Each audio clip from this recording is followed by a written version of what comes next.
Okay, so we're gonna write a little kind of a dummy program here to test our board. Okay, so this is a program called Easy68K. You can get it off of the internet. It's free. Basically, what it is, it's like a 68K assembler and simulator. We're just going to use it for the assembler. We're not going to use the simulator or anything like that because it's going to be so simple we don't need to simulate it. But if you write a more complex program, you can use this Easy68K to debug it before you program it onto your flash chip. Okay, so let's just go through the structure of this program real quick. So we got org0 at the top. This is telling the assembler that we're going to start out at address 0. That's where the vector table goes, right? The vector table is just a list of these 32-bit pointers. Okay, each pointer points to a function's address in memory that's going to handle a particular event. We call it an interrupt service routine. Okay, and the ones we're really most concerned with here is the reset vector, right? That's the initial stack pointer and the initial program counter, and those are at addresses 0 and 4. Okay. So the initial stack pointer is here, initial program counter is here. This is the kind of the name of our main function that we're going to run in here. And then after that we have all these, we just have dummy handler repeated over and over again. Okay, so dummy handler is an interrupt service routine that's going to be called whenever any exception happens on this computer. Okay, it's not going to happen though because there's, this program is just a test program. There's not going to be any interrupts taking place, so we could have just as easily left all these out. It doesn't matter. The only thing you really need here is the stack pointer and the program counter. Okay. So then we'll go down here a little bit. We see org 400 hex here. This is the beginning of our start. Okay, this is the exception table, the interrupt vector table takes up the first 1 kilobyte of memory. Okay. So that's addresses 0 up through 3FF, and starting at address 400 hex, we're going to have our actual program. Okay? So here's our initial program counter start. This is our main function that we're going to be executing over and over again. And basically what it's going to be is just a no-op instruction followed by a branch back to start. Okay? Pretty simple. So it's just an infinite loop that's going to get executed over and over again. Right? Below that we have the dummy handler, which is just interrupt service routine. It's not going to do anything. It's just going to return from exception. Okay, but it'll never get executed because we're never going to take an exception in this program here. But we'll just put that in there for completeness. Okay, and if we scroll down just a little bit farther here, you can see that I put the address at the top of RAM. Okay, so this is the biggest address in RAM. And then I'm going to start out my stack pointer at the biggest address in RAM, and the stack pointer always goes down in memory. So it's going to start at the top of RAM and it's going to go downward toward lower addresses. Okay, so that's why we're starting here, right? We need to make sure that our stack pointer.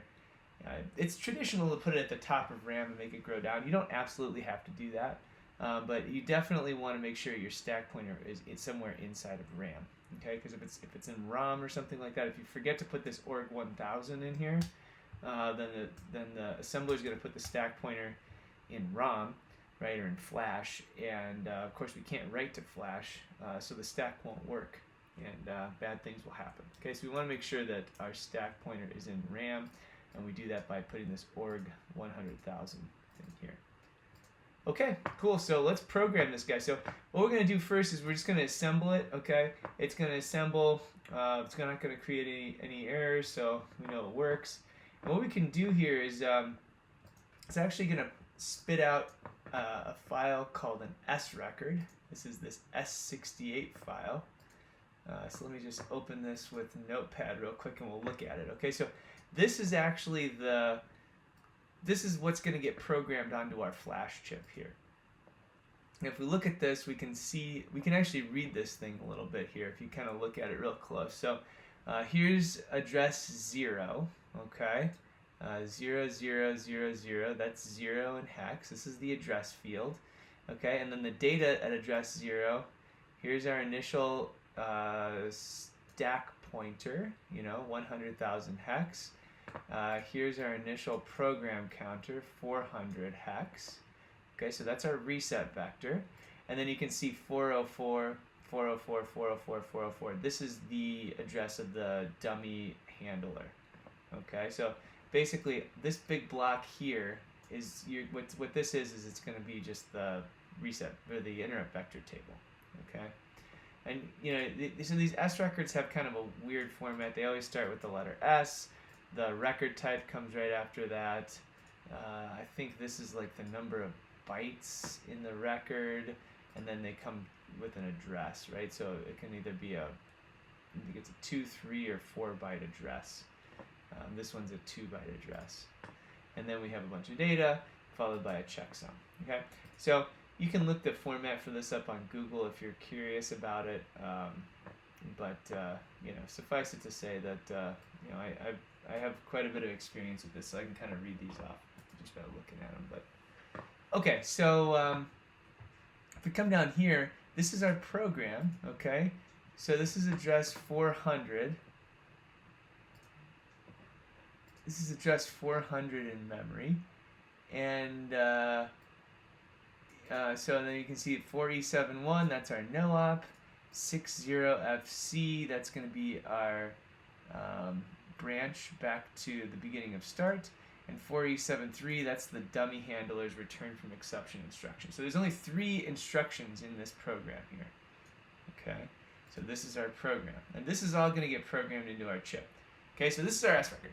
So the only problem is that the chip programmer that I bought, it can program my flash chip, but it can't read this S record format. Okay, so what we need to do is convert this S record into a binary file, because the chip programmer only can work with I think it can work in Intel hex files or binary files. Okay, so we're gonna open up this this program here called EasyBin. All right, and this is basically a converter that can convert between S records and binaries. So I'm going to open up my dummy prog S record here. This looks great.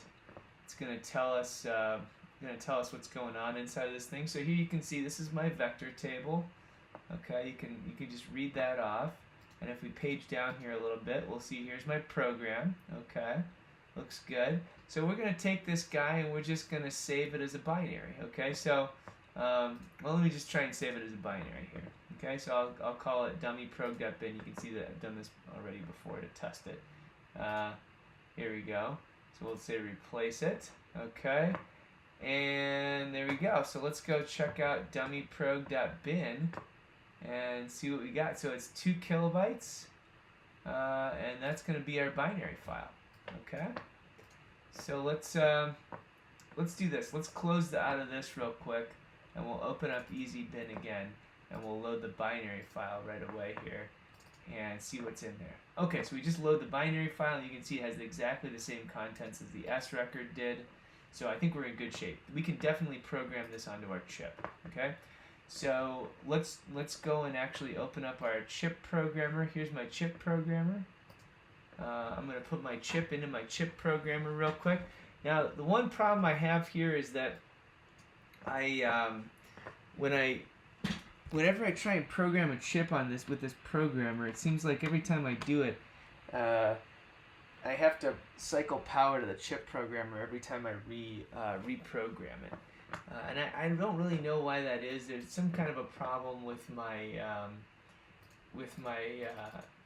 USB on this virtual machine here. I'm doing this inside of a virtual machine, and I think sometimes the USB stuff doesn't work very well. But that's the kind of the way it goes. So I've already selected my IC. You can go in here and you can go in this list and kind of pick what kind of IC you're going to use. You can just type in the device name in the search field here and it'll come up. So I've already selected my IC. It knows what IC I'm dealing with. And you can see when I select my IC, it gives me an empty memory. Okay, so all F's means that the chip is erased. Okay, the buffer that's going to get programmed is erased. Okay, so what we need to do is load a file here. So we're going to load our binary file we just made, this dummyprog.bin. We're going to load that bad boy. We're going to tell this chip programmer that it's a binary file. We could also use an Intel hex file, which is similar to an S record. It just has like a different format, right? It's got a different data format. But we'll use a binary file. and we're gonna use normal load mode. Okay. It has all these other load modes in case you have a 16 or a 32-bit data bus, right? Then you need to be able to, if you have a 16-bit data bus, you're going to program an even word or an even byte into one of the chips and an odd byte into another chip, right? But we don't want to do that. We're going to use a regular, we only have an 8-bit data bus, so we're going to just stick with normal mode. And then we'll just tell it, I think all these other default settings are going to be fine, okay? So we'll load our file, and you can see here we got the same file as we had in EasyBin and all that other stuff. Okay, and if we look down here, we can see our program down toward the end of this guy. Here's our program at address 400. So I think we're in good shape here. So let's go and program this guy. So we'll go to Device, Program. We're gonna stick our chip in the socket like this, where the top of the chip, if we have I think a 32-pin chip here. So it doesn't fill up all the pins in our ZIF socket. So we're going to push it toward the top, and there will be some empty pins, but those will be at the bottom. Okay. So now we're just going to push program, and like I said, sometimes this fails. Let's see if it works or not. Okay, so we erase the chip. Now it's going to try and program it, and sometimes this fails just because we have USB troubles. If it fails for you, then if you're on the virtual machine, then you can always just, well, it looks like it's actually going right now, so we'll just let it go, I guess. But yeah, so if it fails for you though, for some reason, you can always just cycle power to your chip programmer and try again. Okay. But now that we program this thing onto our chip, let's stick our chip into our board and try and run it. All right, so we're set up here. We programmed our chip, our flash chip, with our dummy program that we just wrote, and now we're gonna run this guy and just try it out. Okay, so what we're gonna do is we're just gonna check the chip select on our address decoder here. Right, this is our 74138 address decoder. We're just gonna check those chip select lines and make sure they're doing what we expect them to do. And then we'll also check like the address strobe and some of the other bus signals to make sure they're working. So the chip select line, basically we're not accessing our RAM, right? We're only, basically we're only running this real tight loop in out of flash. So we should never see the chip select line for the RAM get activated, right? We should only be seeing the chip select line for the flash because we're just loading data out of flash, okay? And then we should also just be seeing the address strobe and the lower data strobe being activated here. So let's get on our chip select line. That's going to be our chip select line right there, the second pin from the top, number, I think it's 15 on the 74138 address decoder. And what you can see here is that line is always low. Okay, so that means that we're only ever, it's continuously selecting, it's continuously chip selecting the flash chip. Okay, if we get on the chip selector for the RAM, which is the one right below that chip select is high, right? If I just go back and forth here, you can see that I'm on that one. That one's high, so that's at 5 volts, which means the RAM is not getting chip selected, and that's what we expect, right? We should never be trying to read or write from RAM, okay? And then the next thing we can look at here is our, whoops, I lost my ground pin here. So the next thing we can look at is I can't remember if it's lower data strobe or address strobe. It's right here on this top left pin on the chip. And so you can see that is kind of going up and down. Let me just put this thing in stop mode so we can hold it for a second. So let's take a look at this and see what we can see here. Okay, so what we've seen is basically, so we have 1, 2, 3, 4, 5, 6 bus cycles here, followed by like kind of a longer high period, and then another 6 bus cycles. Okay, so it's like 6 bus cycles immediately, one right after the next, followed by a longer high. Okay, and then I think what's happening here is we're fetching 6 bytes out of memory. right? This is going to be six bytes of instruction from memory, right? And then this, I believe, this longer high period is the time when we're executing our branch back to the previous location in memory, right? We're branching back to start. Okay, so we should be fetching 6 bytes out of flash, which is our program, and then we should be branching back to start. Okay, so it looks like this program is running correctly. So let's try a slightly more complex program out here and see if we can do something a little bit more complex. Okay, so I was a little bit confused by the address bus response here. So I wrote a couple of test programs to scope this out. So the thing that I was confused by is that our 68,000 looks like it's executing 6 bus cycles here to fetch 6 bytes from the flash memory, but our program's only 4 bytes long. Okay, we got a no op instruction 4E71, that's 2 bytes. We got a branch instruction 2 bytes, and we got this dummy handler which is just 1 byte long, or excuse me, 2 bytes long, 1 instruction. But it shouldn't be fetched, right? So we should only ever really be fetching instructions from the start program, which is just 4 bytes long, but for some reason we're fetching 6 bytes from memory. So what I did was I stuck my scope on the address lines of the 68,000, and I just scoped out what the addresses that were being fetched from memory were, and I put those up here. What you can see is we're fetching, 400, 401, 402 up to 405. And the weird thing is that 404 and 405 are actually the addresses of the RTE instruction in my dummy handler. So I don't understand exactly why it would be fetching those instructions from that address, and I don't know if it's actually executing that instruction, that RTE instruction. So what I did was I actually I replaced that no op instruction with a multiply instruction, right? Just to see what was happening. And what you can see here is that the multiply instruction takes a long time to execute. The nice thing about multiply is it's a 2-byte instruction, just like no op, okay? But it takes a really long time to execute. So the time that the address bus is high there, that the address strobe is high. For that whole time, we're actually trying to execute this multiply instruction, right? And so so we can kind of tell that we're still fetching the same bytes from memory, but the multiply instruction takes a really long time. Okay, so if we take that multiply instruction and we stick it into the dummy handler, then if we're actually executing the dummy handler, we should see that the address bus is high for a long time inside the dummy handler, but that doesn't seem to be the case, right? It seems like we appear to be fetching 2 bytes after the branch, but whatever those 2 bytes are, whatever instruction that is, they don't appear to be getting actually executed. Okay, so I think what's happening is I think the 68,000 is actually just prefetching the next instruction after the branch, and then once it realizes that the instruction that's currently executing is a branch, I think it just discards those 2 bytes and branches back to the beginning of the loop. Okay, let's take a look at our memtest program here.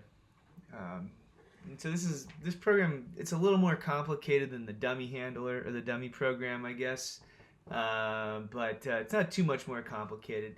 So let me just take you through this here and explain what's happening. So before we talk about how the instructions actually work, I just want to kind of highlight just like the overview of what we're trying to do here. Okay, so what we're trying to do is we're trying to validate if RAM is working or not. Okay, and what that means is basically we should be able to write a value to RAM and read that same value back from RAM and verify that it's we read the same value back as what we wrote.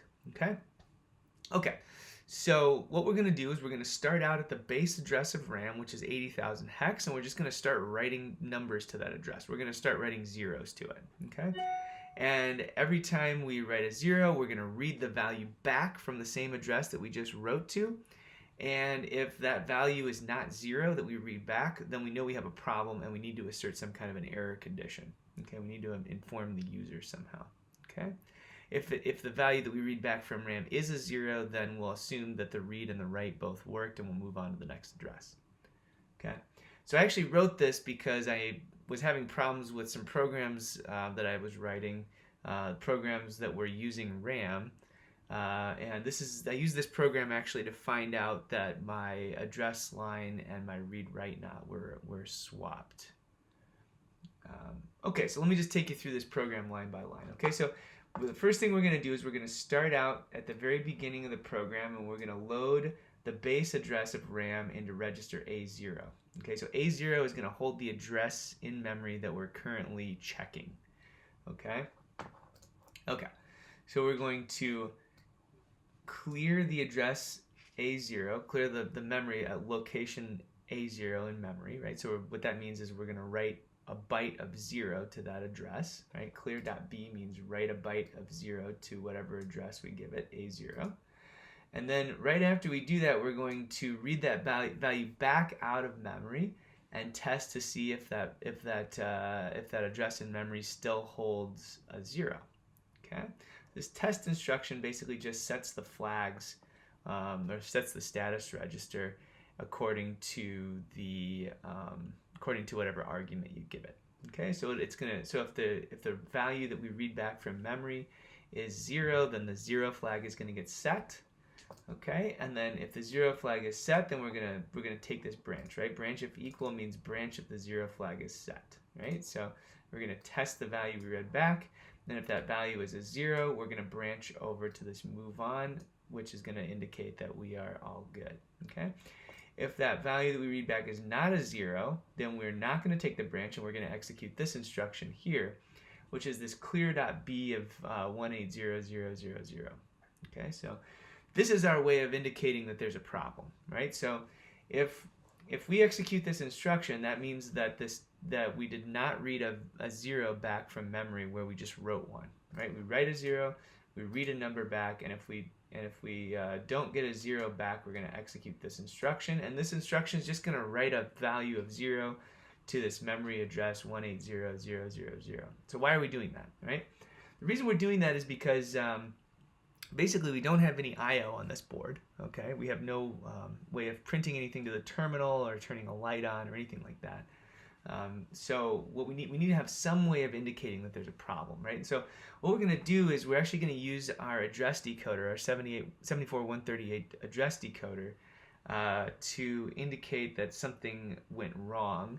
And the way we're going to do that is we are going to assert an address on the address bus that's not mapped to any device, to any RAM or memory or any kind of device. Okay, so this address 180000 is not mapped to any real device on our board, and so if we assert that address on the address bus, it's going to cause the chip select line associated with that address to go low.